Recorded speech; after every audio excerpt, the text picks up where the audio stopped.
hostile wildlife. Today, we're showing off 4 brand new characters. So these characters have completely new gear, new weapons, new items.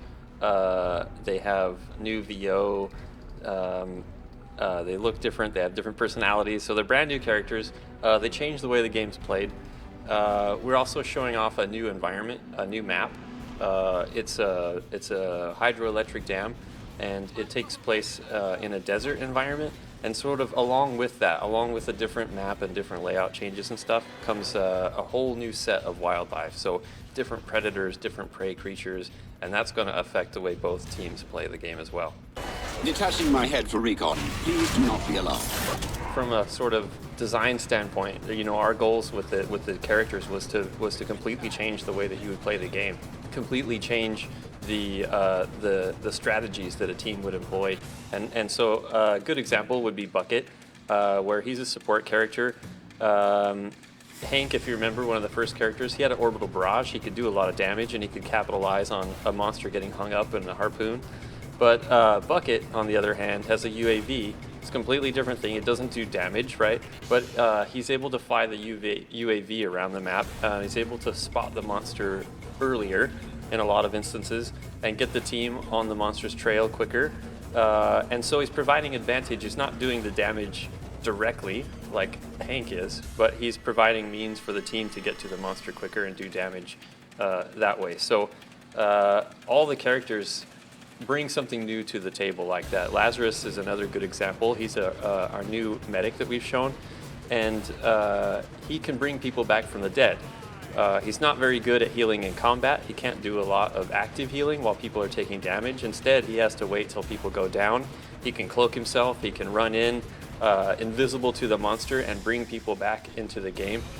So having Lazarus on your team changes your game. Even if you're a support character or an assault character, that's going to change the way your whole team plays.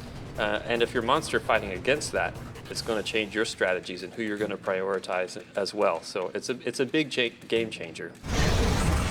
Kill this Goliath!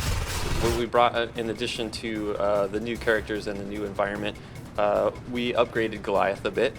We gave him a little bit better control during melee combat situations.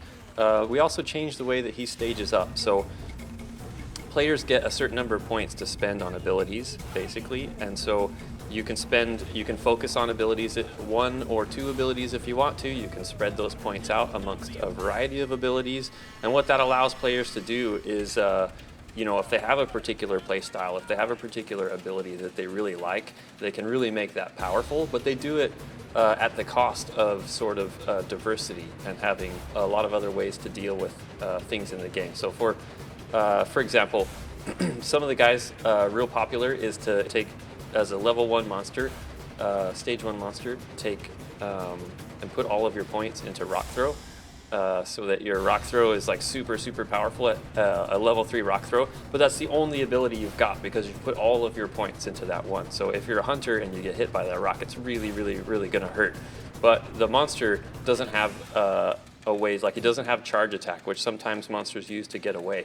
He doesn't have leap attack, which also sometimes players use to get away. So he might be able to fight, have more offensive power, but now he's lost a little bit of defensive ability as well. So the big thing is it allows players to customize the monster and build it out. As you evolve the monster, you're able to get more points and you build it out the way you want it.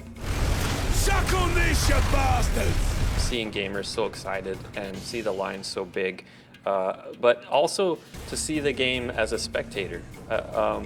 It was huge as far as, like, there were people who just stood around to watch the games being played out and were cheering and yelling, and it was quite a spectator event, as well.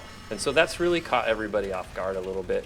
I think we're really excited about it. There's a lot of opportunities for us to capitalize on that. But the game shows really well. It's fun to watch play as well as play.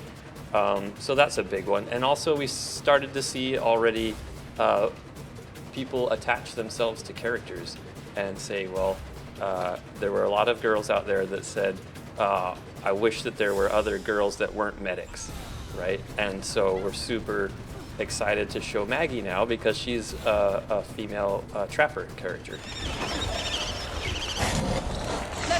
that beast! At E3, we're super excited to show these new 4 hunters.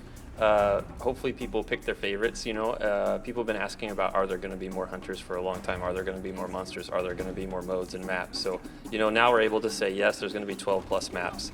Yes, there's going to be more game modes. There's going to be more monsters.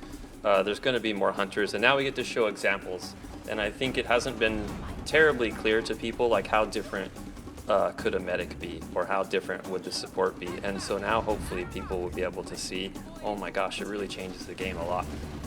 And that's really what we're looking for, is all these layers between environments, changing wildlife, new characters, new maps, new modes, new monsters. It's going to radically change the way that people play the game. And every time you play, you get to try something different.